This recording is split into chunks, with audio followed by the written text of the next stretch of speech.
نوجوانوں کی تباہی کے اولناک نوجوانوں کی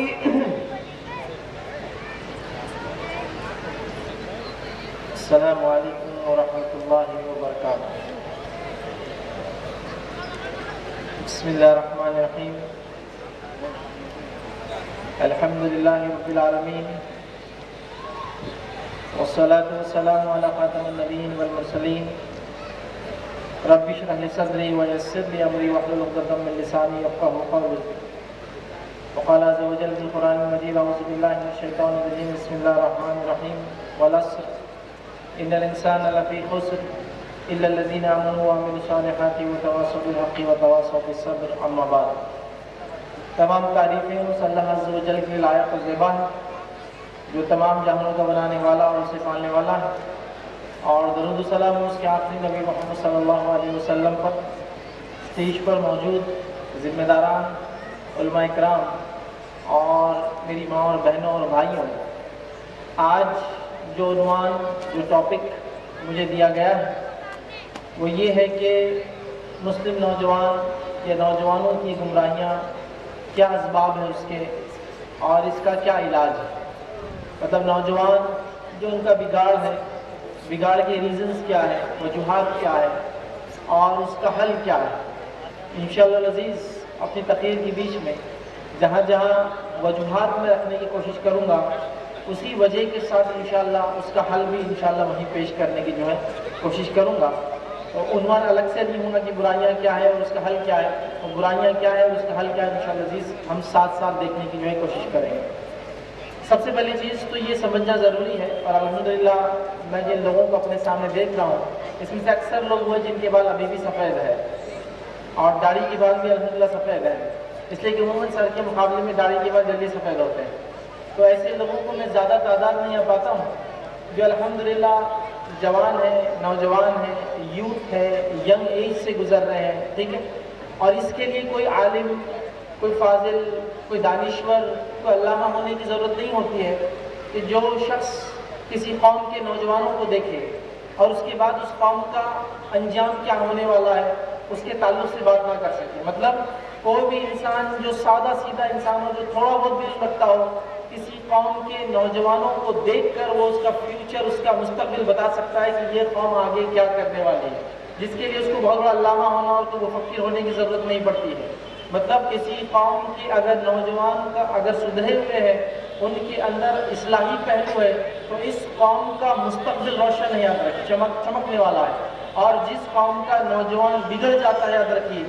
کوئی آدمی کو جو ہے بہت بڑا علامہ ہونے کی ضرورت نہیں ہوئی، کہہ سکتا ہے دعوے سے کہ یہ قوم کا مستقبل جو ہے آنے والا کل جو ہے اندھیرے والا ہونے والا ہے۔ تو یہ بات تو ظاہر سی بات اتنی واضح ہے، اتنی کلیئر ہے کہ نوجوان جو ہوتے ہیں ان کو دیکھ کر ہم یہ طے کر سکتے ہیں کہ اس قوم، اس امت کا کیا حال ہونے والا ہے۔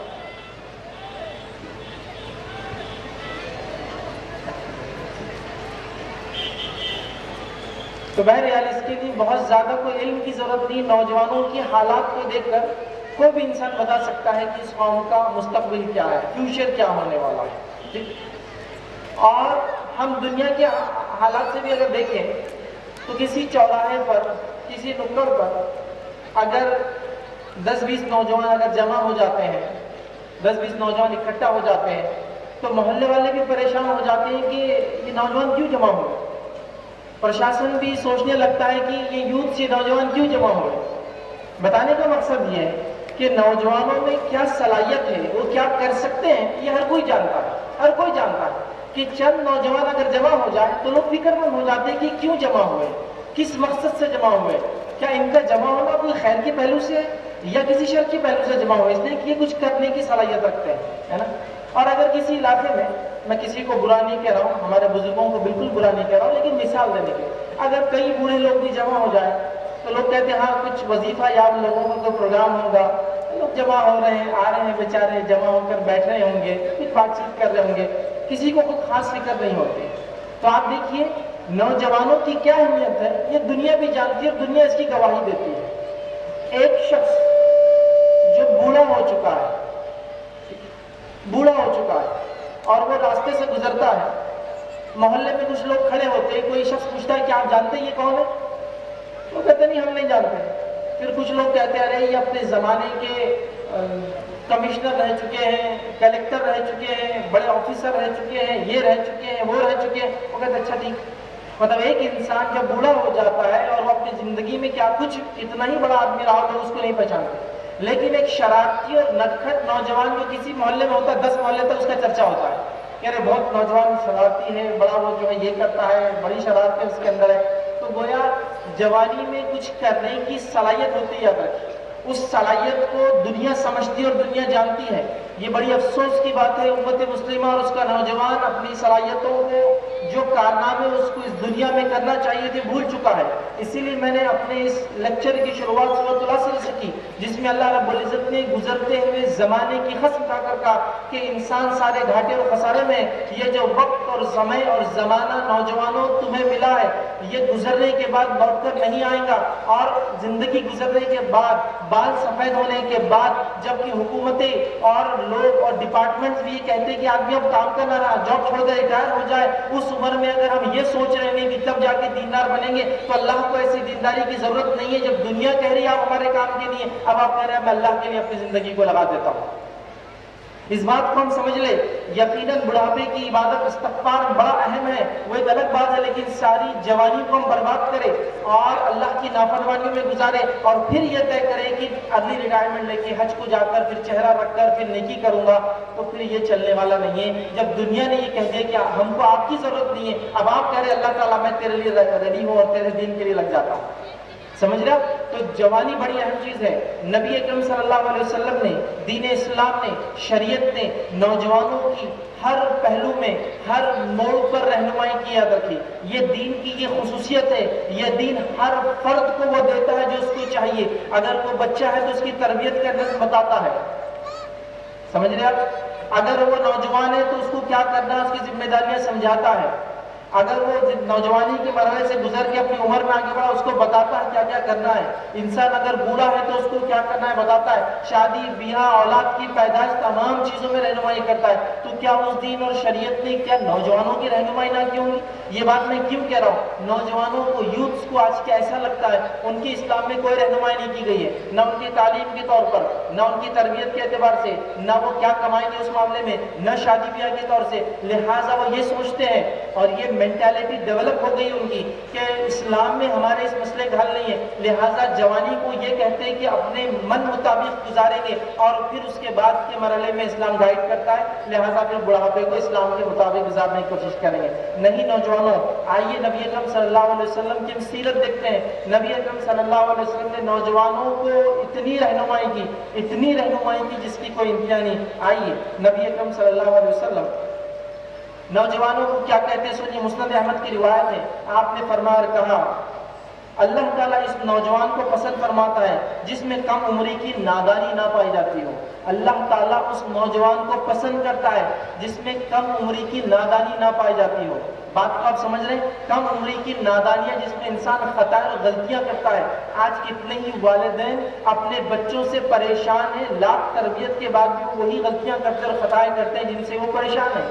تو اللہ کے رسول صلی اللہ علیہ وسلم فرما رہے اللہ تعالیٰ اس نوجوان کو پسند کرتا ہے جو نادانی، جوانی میں نادانی میں غلطیاں نہیں کرتا ہے. گویا بتایا یہ جا رہا ہے کہ نوجوانوں اپنی زندگی کو بہت کم عمر سے سنبھالو، غلطیوں اور خطاؤں سے بچو، علم کو حاصل کرو، زندگی کو صحیح گزارو، اس میں مسٹیکس اور ایررز مت کرو. یہ گائیڈ لائن دی جا رہی ہے اور اللہ ایسے نوجوان کو پسند کرتا ہے. اللہ رحم کرے آج مسلم نوجوان پر. حالت یہ ہے کہ ہمارا نوجوان جو کالج جاتا ہے، جو گریجویٹ ہو چکا ہے، جو پروفیشن کورس کرتا ہے، اگر والد کے دوست گھر آ جائے تو اس کو استقبال کرنے کا طریقہ نہیں پتا ہے کہ ان کو سلام کیا جائے، گھر میں بلایا جائے، کچھ نہ ہو تو کم از کم پانی پلایا جائے. اس کو وہ سمجھ اور تمیز نہیں آتی ہے. ایک دوسرے سے بات کرتے ہمارا نوجوان تو سمجھ میں نہیں آتا کہ کیا ہو گیا اس قوم کو کہ یہ امت مسلمہ کا نوجوان ہے اور یہ جب کھڑے ہیں تو ان کو یہ سینس نہیں،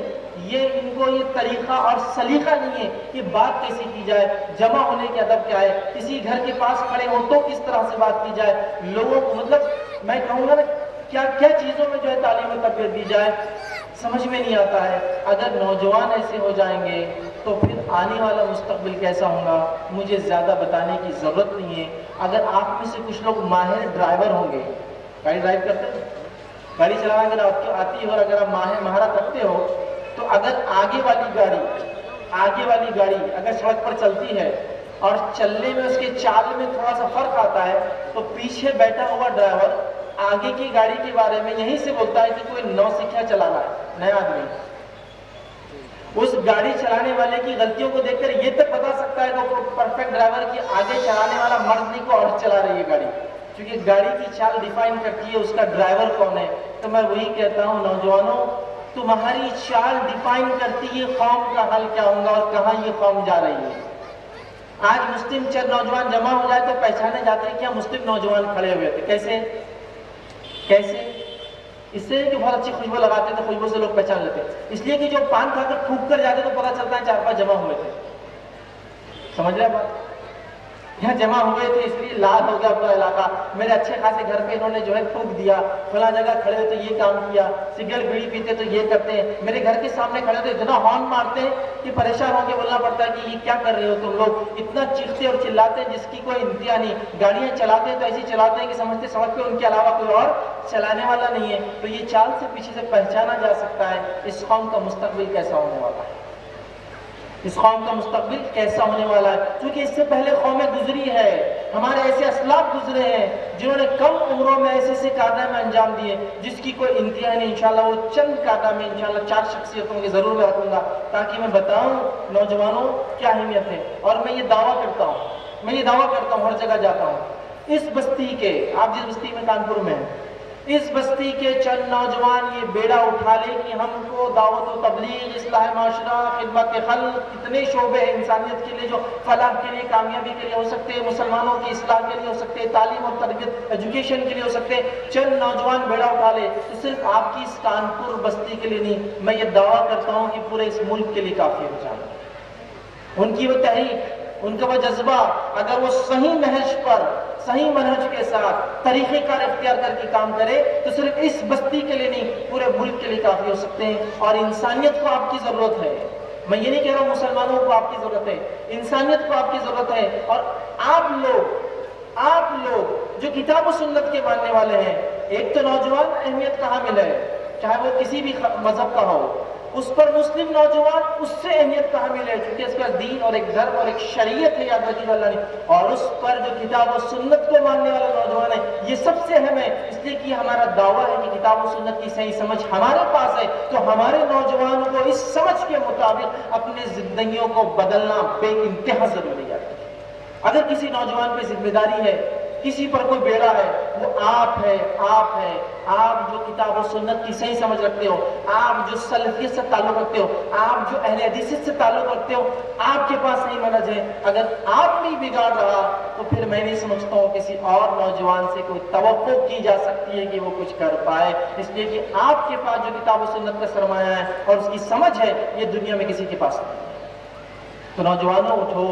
نبی اکرم صلی اللہ علیہ وسلم تعریف کر رہے ہیں اللہ، اور اس کے لیے کہہ رہے ہیں کہ اللہ تعالیٰ اس نوجوان کو پسند کرتا ہے جس کے اندر جو کم عمری کی نادانیاں نہ پائی جاتی ہو۔ دوسری جگہ نبی اکرم صلی اللہ علیہ وسلم نوجوانوں کو بتا رہے، نوجوانوں عبادتوں کے اندر جو لگے رہا کرو۔ بخاری کی روایت ہے، آپ صلی اللہ علیہ وسلم فرماتے ہیں 7 لوگ جو عرش کے سائے کے تلے ہوں گے، اس دن جس دن عرش کے سائے کے علاوہ کوئی سایہ نہ ہوگا، ان 7 میں سے ایک وہ ہے، وہ نوجوان جس کی جوانی اللہ کی عبادت میں گزری ہو، وہ نوجوان جس کی جوانی اللہ کی عبادت میں گزری ہو۔ تو پہلی حدیث میں ہم نے دیکھا اللہ کے رسول نے نوجوانوں کو یہ تعلیم دی صلی اللہ علیہ وسلم کہ وہ سمجھدار بنے۔ دوسری حدیث میں ہم دیکھتے ہیں نبی اکرم صلی اللہ علیہ وسلم ہم لوگوں کو، نوجوانوں کو ابھار رہے ہیں کہ نوجوانوں اپنی جوانی میں عبادت کرو، اس لیے کہ اس روز جس روز سورج بہت نزدیک ہوگا، کوئی سایہ نہ ہوگا، اس روز اگر کسی کو سایہ ملے گا تو وہ 7 لوگ ہیں، ان 7 میں سے ایک وہ نوجوان ہے جس کی جوانی اللہ تعالیٰ کی عبادت میں گزری ہو۔ اسی طرح نبی اکرم صلی اللہ علیہ وسلم نے نوجوانوں کو جو وقت ملا ہے اس کو غنیمت جاننے کے لیے ترغیب دلائی ہے اور فرمایا، جامع ترمذی کی بڑی مشہور روایت ہے، 5 چیزوں کو 5 سے پہلے غنیمت جان لو، 5 before 5 کے نام سے روایت بڑی مشہور ہے، 5 سے پہلے 5 کو غنیمت جان لو۔ اس روایت کے اندر ایک چیز جو آپ نے بیان کی، کہا جوانی کو غنیمت جان لو بڑھاپے سے پہلے، جوانی کو غنیمت جان لو بڑھاپے سے پہلے، اس لیے کہ جوانی میں جو صلاحیت، جو ہمت، جو خون میں گرمی، جو سوچنے سمجھنے کی صلاحیت، کچھ کرنے کی صلاحیت، وسیلے اور جان پہچان والی صلاحیت، مال کمانے کی صلاحیت، بہت کچھ ہوتا ہے یاد رکھیے. اور سب سے اہم چیز خالی وقت بھی ہوتا ہے. آج نوجوان جب تک کماتا نہیں ہمارے سماج کا، وہ خالی ہوتا ہے، تعلیم حاصل کرتا ہو، پھر اس کے بعد فری ٹائم ہے. تو نوجوانوں اس فری ٹائم کو جوانی کے اندر جو اللہ دیتا ہے اس کو غنیمت جان لو اس سے پہلے کہ بڑھاپا آ جائے. وہ طاقت، وہ توانائی جو اللہ نے دی اس کو غنیمت جان لو اس سے پہلے کہ بیماریاں اور ذمہ داریاں تم کو بوڑھا کر دے اور دبا دے. نوجوانوں کو ابھارا جا رہا ہے کہ نوجوانوں جوانی کو غنیمت جان لو اس سے پہلے کہ جو بڑھاپا آ جائے. اسی طرح جو ہے نبی اکرم صلی اللہ علیہ وسلم نے جامع ترمذی کی روایت میں جوانی کی اہمیت بتائی اور فرمایا، ایک روایت میں الفاظ 4 سوالات کے اور ایک میں 5 سوالات کے ہیں کہ روز قیامت ابن آدم کی قدم، انسان کی قدم اللہ تعالیٰ کے سامنے سے نہیں ہٹیں گے جب تک کہ وہ 4 سوالات کا جواب نہ دے دے، یا ایک روایت میں 5 کے